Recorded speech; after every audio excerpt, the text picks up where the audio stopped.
तो संबोधन की लगातार बड़ी बातें भी अपने दर्शकों को हम बताते रहेंगे। बहरहाल बिग ब्रेकिंग में आगे बढ़ते हुए बात राहुल गांधी की करते हैं। अमेरिका में राहुल गांधी ने आरक्षण को लेकर बयान दिया था। अब उन्हें इस पर सफाई भी देनी पड़ी है। उन्होंने कहा कि वो आरक्षण के खिलाफ नहीं है, वो आरक्षण की सीमा 50% से आगे ले जाने के पक्षधर हैं। उन्होंने ये भी कहा कि मेरे बयान को गलत तरीके से पेश किया गया। आपको सुनवाते हैं कि राहुल गांधी ने आरक्षण पर कहा क्या था। We will think of scrapping reservations when India is a fair place, and India is not a fair place. Now that creates a problem, because there are many people who come from the upper caste, right, who say, look, what have we done wrong, right? Why are we being punished? And so then you think about increasing dramatically the supply of some of these things. You think about decentralizing power. You think about involving many more people in the governance of our country. No, I don't think we see it as anything to do with the BJP's policies. The Congress Party has always, right from even before independence, we've always fought for the idea that India should be a fair country. The idea that all India's citizens should be treated the same way.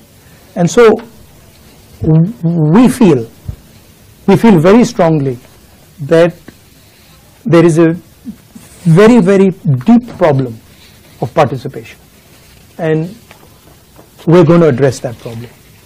I don't see it as a Mandal versus Kamandal issue, and what we're saying is different than the idea of only reservations. What we're saying is we want a comprehensive understanding first of what's going on, and then we're going to apply a series of policies to correct it, reservation being one of them. Right. We also said that we're going to, somebody misquoted me yesterday saying that I'm against reservations. I've been saying again and again and again, we're going to increase reservations beyond 50%, and I'm not against it. विधानसभा चुनाव से ठीक पहले एक बार फिर आरक्षण का जिन्न बाहर आ चुका है। इस बार राहुल गांधी ने अमेरिका में बैठकर आरक्षण को लेकर अपना प्लान बताया है। राहुल गांधी ने कहा कि कांग्रेस आरक्षण खत्म कर सकती है, लेकिन इसके लिए एक शर्त है। अब राहुल गांधी के इस बयान पर कांग्रेस चौतरफा घिर चुकी है। रिपोर्ट देखिए।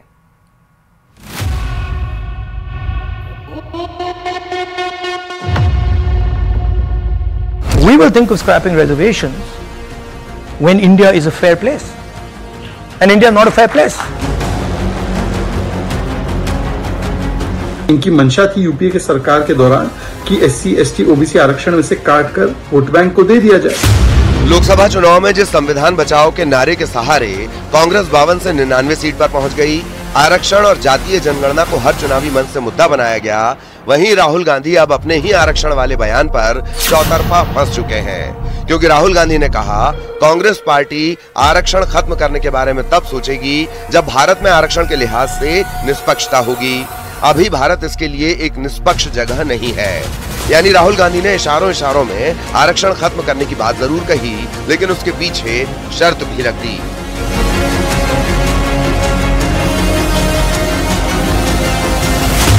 We will think of scrapping reservations when India is a fair place, and India is not a fair place. Now that creates a problem, because there are many people who come from the upper caste, right, who say, look, what have we done wrong, right? Why are we being punished? And so then you think about increasing dramatically the supply of some of these things.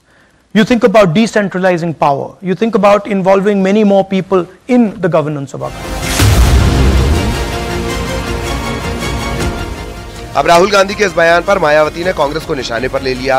उन्होंने कांग्रेस और राहुल गांधी से सजग रहने की सलाह दी है। मायावती ने कहा, केंद्र में काफी लंबे समय तक सत्ता में रहते हुए कांग्रेस पार्टी की सरकार ने ओबीसी आरक्षण को लागू नहीं किया, और न ही देश में जातीय जनगणना कराने वाली ये पार्टी अब इसकी आड़ में सत्ता में आने के सपने देख रही है। इनके इस नाटक से सचेत रहें, जो आगे कभी भी जातीय जनगणना नहीं करा पाएगी। वहीं राहुल गांधी के आरक्षण खत्म करने वाले बयान पर चौतरफा हमले शुरू हो चुके हैं। अभी तक जो है इनकी 60 साल तक सरकार रही तो क्या ये लोग पक्षपाती करते रहे? कभी इन्होंने निष्पक्षता का वाला काम ही नहीं किया। वो दिन कब आएगा जब भारत निष्पक्ष, यानी कि भारत के जो संविधान है, जो न्यायपालिका है, जो संस्थाएं, उनके ऊपर कोई इनको भरोसा ही नहीं है। अगर भारत के संविधान के ऊपर भरोसा ही नहीं, भारत के संविधान को कई बार बदलने का काम करने वाले लोग आज कभी तो वो चुनाव में जाते हैं तो संविधान चिल्लाते हैं। जो बात आज राहुल गांधी कह रहे हैं उसमें कोई हैरानी की बात नहीं है। नेहरू जी ने स्वयं 1961 में आरक्षण का विरोध किया था पत्र लिखकर, और कहा था कि सेकंड क्लास लोग बन जाते हैं इससे।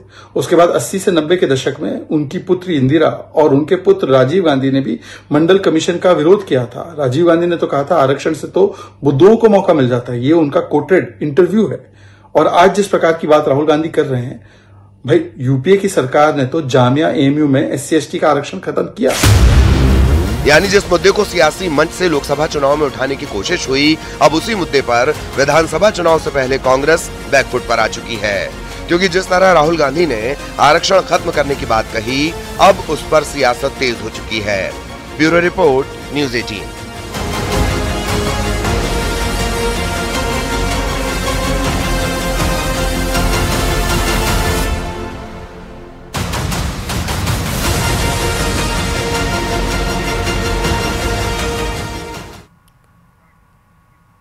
LOC पर पाकिस्तान ने फायरिंग की। अखनूर सीमा पर पाकिस्तान की तरफ से गोलीबारी हुई है।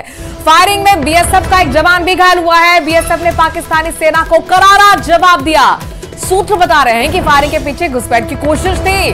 जम्मू कश्मीर चुनाव से पहले पाकिस्तान की बड़ी साजिश सामने आई है। कश्मीर में आतंकियों की घुसपैठ की साजिश हुई है। बड़ी खबर, महत्वपूर्ण खबर, सूत्रों के हवाले से खबर। कश्मीर में आतंकियों के घुसपैठ की साजिश का पर्दाफाश हुआ। LOC पर पाकिस्तान की तरफ से फायरिंग की गई है। जम्मू कश्मीर में चुनाव होने से पहले पाकिस्तान की बड़ी साजिश है। फायरिंग के पीछे घुसपैठ की कोशिश है। हालांकि BSF ने पाकिस्तानी सेना को करारा जवाब दिया है। बताया जा रहा है कि फायरिंग में BSF का एक जवान घायल हुआ है। पाकिस्तान की तरफ से गोलीबारी। अखनूर सीमा पर LOC पर एक बार फिर पाकिस्तान की तरफ से फायरिंग की गई है।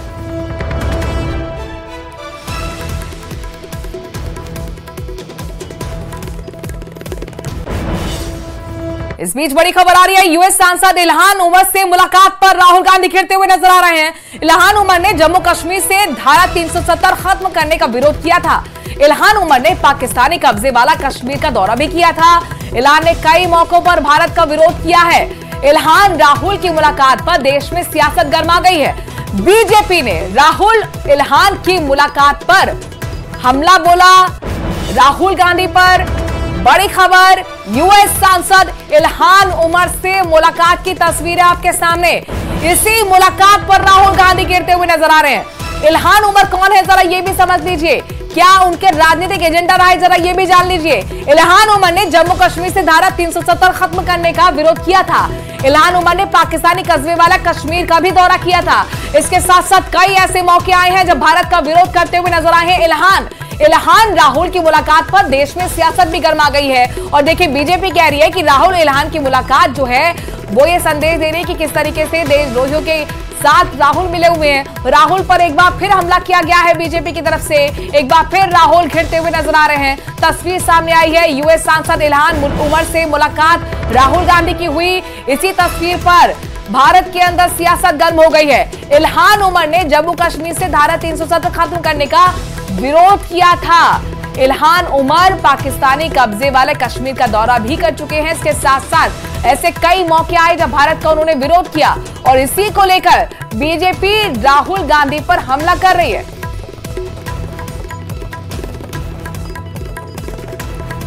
शिमला में संजौली मस्जिद के खिलाफ प्रदर्शन से पहले ही वहां की पुलिस अलर्ट मोड पर आ गई है। प्रदर्शन से पहले पुलिस ने फ्लैग मार्च भी निकाला है।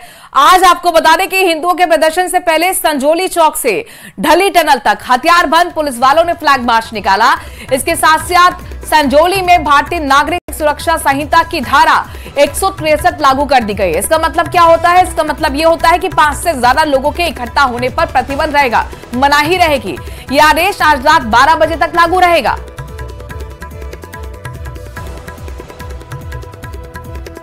तीन तस्वीर आपके सामने संजौली की, जहां पर देखिए ये वही इमारत है जो कि मस्जिद है इसे अवैध बताया गया। 5 मंजिला इमारत खड़ी कर दी गई, जिसका विरोध यहाँ पर लगातार हिंदू संगठन कर रहे थे। आज भी विरोध प्रदर्शन होगा। दूसरी तस्वीर जहां पर देखिए फ्लैग मार्च निकाला गया है पुलिस वालों की तरफ से, चूंकि आज हिंदू संगठन, तीसरी तस्वीर आपको दिखाने, इकट्ठा होना भी शुरू हो गया है। आज संगठन की तरफ से प्रदर्शन होगा, जिसको लेकर फ्लैग मार्च पुलिस यहां पर निकालती हुई नजर आई है। 163 धारा लिहाजा लागू भी कर दी गई है।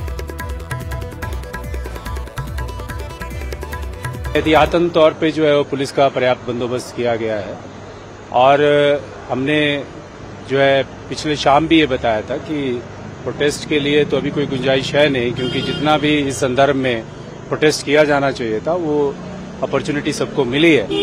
और अभी हम ड्रोन से भी सर्विलेंस कर रहे हैं। अगर कोई लॉ को ब्रीच करता है तो we will collect adequate evidence against such people. अगर कुछ लोग इकट्ठा भी होते तो it will be a peaceful demonstration. और जो इसके स्टेक होल्डर्स हैं उनसे भी हमारी बात पहले हुई थी, उन्होंने भी यही कहा था कि हमारा जो डेमोन्स्ट्रेशन है वो पीसफुली रहेगा। तो सुना आपने पुलिस अधिकारी को किसी भी हालात से निपटने की पूरी तैयारी का दावा किया जा रहा है। उधर शिमला में मस्जिद में हुए अवैध निर्माण के खिलाफ चल रहे प्रदर्शन पर मुख्यमंत्री सुखविंदर सिंह सुक्खू का भी बयान सामने आ गया है। उन्होंने साफ कहा है कि किसी को भी कानून व्यवस्था बिगाड़ने की छूट नहीं मिलेगी। जो मस्जिद की बात है, उस मस्जिद में जो भी कानून के हिसाब से कार्रवाई होगी, अगर गैर कानूनी है, अवैध इलीगल कंस्ट्रक्शन हुई है, उस बारे में भी जो अदालत है वो फैसला करेगी। और इस प्रकार की किसी भी वारदात को कानून हाथ में लेने का किसी भी संगठन को अधिकार नहीं है। और अब बात मानसून की करते हैं, चूंकि प्रदेश में एक बार फिर एक्टिव होता हुआ नजर आ रहा है मानसून। प्रदेश में 9 जिलों में ऑरेंज अलर्ट आज के लिए जारी किया गया है। बांसवाड़ा, बारां, बूंदी, धौलपुर, झालावाड़, करौली, कोटा और प्रतापगढ़, इसके साथ साथ सवाई माधोपुर में भी भारी बारिश के आसार जताए गए हैं, जबकि 21 जिलों में येलो अलर्ट जारी किया गया है। यानी यहां पर भी बारिश की पूरी संभावना है। एक बार फिर यहां पर सिस्टम डेवलप हुआ है पश्चिम बंगाल की खाड़ी पर और इसका असर एक बार फिर राजस्थान में देखने को मिलेगा। पहले से ही नदी नाले उफान पर है। तस्वीर आपको दिखाने सुबह की ही ताजा तस्वीरें हैं। यहाँ पर देखिए किस तरीके की सड़कें हैं वो दरिया बन चुकी हैं, तालाब बन चुकी हैं। निचले इलाकों का तो हाल बहुत ही बेहाल है। ऐसे में कई ऐसे गांव हैं जिनका जिला मुख्यालय से संपर्क टूट गया है। प्रशासन अलर्ट मोड पर आ गया है। धौलपुर में भी भारी बारिश के आसार हैं। इसके साथ साथ अजमेर में कई ऐसी सड़कें हैं जो लबालब भरी हुई हैं। 9 जिलों में ऑरेंज अलर्ट, यानी कौन से वो जिले हैं जान लीजिए जहां पर भारी से भारी बारिश होगी। बांसवाड़ा, बारां, बूंदी, धौलपुर, झालावाड़, करौली, कोटा के साथ साथ प्रतापगढ़ और सवाई माधोपुर में भी बारिश का सिलसिला चलता रहेगा। इसके साथ साथ 21 जिले जहां पर येलो अलर्ट, यानी कि यहां पर भी पूरी बारिश की संभावना है। ऐसे में कहीं भी अगर नदी नाले से आप गुजर रहे हैं, रपट से गुजर रहे हैं, तो अपना विशेष ख्याल रखें।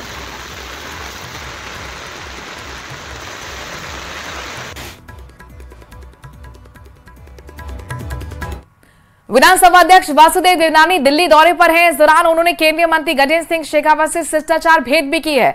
उन्होंने न्यूज 18 से बातचीत करते हुए कहा कि अजमेर में आई बाढ़ का कारण अतिक्रमण और ड्रेनेज सिस्टम का सही ना होना है। वो कल अजमेर पहुंचेंगे और पूरे मामले का जायजा भी लेंगे।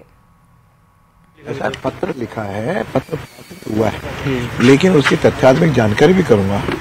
उसमें क्या है कि नियम क्या है, तब जाके विचार करेंगे। अभी तो कुछ भी कहना जल्दबाजी होगी। अभी 1985 के नियम करवाला देते। अरे लेकिन वो बना कहाँ है, बना भी है कि नहीं बना है। केवल मिस कॉल करने से कोई बन जाता है ऐसा भी नहीं है। कोई पता करेंगे, उससे भी पूछेंगे, तथ्यात्मक जानकारी भी करेंगे, फिर जो कुछ भी नियम बंधन होगा उसके अनुसार विचार करेंगे। दिल्ली दौरे का क्या कार्यक्रम है सर? दिल्ली दौरे पर आए क्या कार्यक्रम? बस अनौपचारिक मिलना चलना। अजमेर में बाढ़ आ गई है सर, भारी। निश्चित रूप से बरसात इस बार अजमेर में बहुत आई है, जिसके कारण से ड्रेनेज सिस्टम ठीक न होने का भी कारण है। कुछ जगह नाले और लोगों का अतिक्रमण भी एक कारण है और निश्चित रूप से उससे प्रयत्न कर रहा है प्रशासन। मैं भी कल अजमेर जा रहा हूँ उसको ठीक करने का प्रयत्न। उधर दिल्ली एनसीआर में भी भारी बारिश के बाद कई इलाकों में भीषण जाम लग गया। सड़कों पर कई जगह लोग घंटों जाम में फंसे रहे। सुबह लगे जाम की वजह से दफ्तर जाने वाले लोगों को खासी परेशानी हुई है। दिल्ली के सराय काले खां इलाके से जो तस्वीर सामने आई है उसमें सड़कों पर गाड़ियां रेंगती हुई नजर आई, जबकि शहर के दूसरे इलाकों में भी जगह जगह जाम लगने से लोग ऑफिस पहुंचने में लेट हो गए।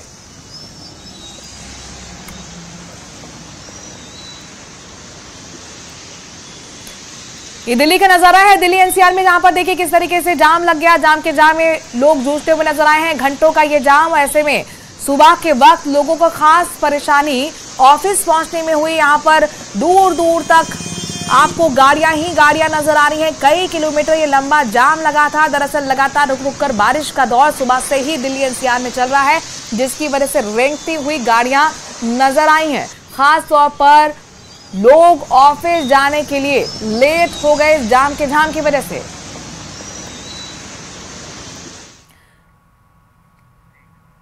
कहीं नदियों में उफान है तो कहीं डैम ओवरफ्लो हो रहे हैं, कहीं गांव टापू बन गए हैं तो कहीं सड़कें और पुल डूब गए हैं। एमपी और छत्तीसगढ़ में भारी बारिश के बाद यही नजारा है। कई जिले पानी पानी है, आफत में जिंदगी भी है। एमपी से लेकर छत्तीसगढ़ तक आफत की बारिश जारी है। भारी बारिश की वजह से नदी नाले उफान पर है, पुल पुलिया डूब गए हैं। सीहोर में पिछले 3 दिनों से रुक रुक कर लगातार बारिश हो रही है, जिसकी वजह से जिले से होकर बहने वाले तमाम नदी नाले उफान पर हैं। झमाझम बारिश के बाद जिले के कोलार डैम का जलस्तर बढ़ गया है। डैम का जलस्तर नियंत्रित करने के लिए डैम के 2 गेट खोले गए हैं। गेट नंबर 4 और 5 से 50-50 सेंटीमीटर पानी रिलीज किया जा रहा है। बुरहानपुर में भारी बारिश के बाद ताप्ती नदी का जलस्तर बढ़ गया है। ताप्ती नदी उफान पर होने की वजह से तटीय इलाकों में बाढ़ की आशंका जताई जा रही है, जिसे देखते हुए जिला प्रशासन अलर्ट मोड पर है। तटीय इलाकों में नदी के घाट पर एसडीआरएफ की टीम को तैनात किया गया है। निचले इलाके के लोगों को नदी के किनारे जाने से परहेज करने की सलाह दी गई है। सिवनी में भी पिछले 12 घंटे से रुक रुक कर बारिश का दौर जारी है, जिसकी वजह से जिले से होकर बहने वाली वैनगंगा नदी उफान पर है। नदी का जलस्तर बढ़ने की वजह से लखनवाड़ा घाट पूरी तरह से डूब गया है, जिसे देखते हुए आसपास के क्षेत्रों में अलर्ट जारी किया गया है। लगातार जारी बारिश और नदी में आए उफान की वजह से लोगों का जीवन बुरी तरह प्रभावित हुआ है। शहर के तिलक वार्ड और विवेकानंद वार्ड की निचली बस्तियों में पानी भर गया है। स्थानीय लोगों का आरोप है कि रेलवे के नाले का सही ढंग से निर्माण नहीं होने की वजह से बारिश का पानी उनके घरों में घुस गया है। सिवनी से विधायक दिनेश राय बाढ़ प्रभावित इलाकों का जायजा लेने पहुंचे और उन्होंने स्थानीय लोगों से बातचीत भी की। बैतूल के घोड़ा डोंगरी ब्लॉक में भारी बारिश से जिले से होकर बहने वाली तवा नदी उफान पर है। लगातार बारिश के बाद सतपुड़ा डैम भर चुका है। डैम का वाटर लेवल मेंटेन करने के लिए डैम के 7 गेट खोले गए। डैम से करीब 13,000 क्यूसेक पानी प्रति सेकंड छोड़ा जा रहा है। डैम से पानी छोड़े जाने के बाद तटीय इलाकों में अलर्ट जारी किया गया है, जबकि तवा नदी में उफान की वजह से नदियों का जलस्तर बढ़ गया है और साथ ही घाट डूब चुके हैं। बालाघाट जिले में पिछले 24 घंटे से लगातार बारिश का दौर जारी है, जिसकी वजह से जिले से होकर बहने वाले सभी नदी नाले उफान पर हैं। कई जगहों पर बाढ़ का पानी सड़क पर आने की वजह से दर्जनों गांव का जिला मुख्यालय से संपर्क टूट चुका है। भीमगढ़ डैम भी भर गया है, जिसके बाद डैम के मुख्यालय से संपर्क टूट चुका है। छत्तीसगढ़ भी भारी बारिश से बेहाल है। रायपुर के डूमर तराई में भारी बारिश से 4 मकान गिर गए। हालांकि हादसे में कोई जनहानि नहीं हुई। शहर के कई इलाकों में जल जमाव भी हो गया है। पिछले कई घंटों से हो रही लगातार बारिश ने रायपुर को जलमग्न कर दिया है, जिसके बाद कमिश्नर निरीक्षण के लिए निकले और अधिकारियों को और इसी के साथ बिग ब्रेकिंग में आज के लिए इतना ही। आगे देखिए 100 गांव की 100 खबरें।